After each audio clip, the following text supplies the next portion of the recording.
সাহেবের গ্রেফতার করার দাবিতে যখন গ্রেফতার করেছিল সেই কুখ্যাত খণ্ডপীর, সেই কুখ্যাত ধর্ম ব্যবসায়ী, সেই লাকসামের কৃতি সন্তান রেজাউল হক চাঁদপুরি, এই রেজাউল হক চাঁদপুরি যখন মিথ্যা শতাব্দীর শ্রেষ্ঠ মিথ্যা করার যে মামলা দিয়েছিলেন তা হচ্ছে ধর্ম অবমাননা।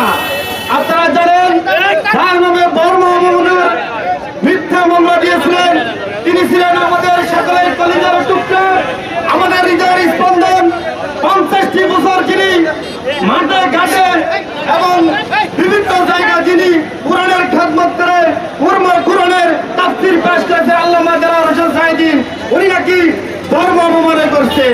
আপনারাই বলেন, যারা আজকে সাংবাদিক বন্ধুরা আছেন, সচেতন নাগরিক যারা আছেন, আপনারা বলেন যিনি আজকে এই লাকসামের কুখ্যাত মণ্ডপী যেখানে বসে বসে আজকে ধর্মের নামে ব্যবসা করতেছে, উনি কি ধর্মের নামে অবমাননা করছে?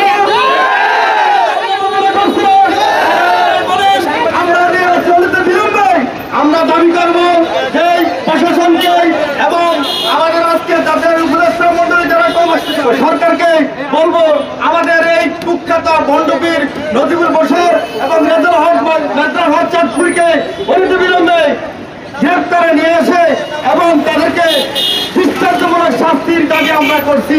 এই সচেতন নাগরিক সচেতন নাগরিক আহ্বানে আর আমরা আজকে যারা আপনারা সাংবাদিক বন্ধুরা এবং যারা কষ্ট করে আমাদের এই মানববন্ধন সরকারের সবাইকে ধন্যবাদ এবং মোবারকবাদ জানাচ্ছি।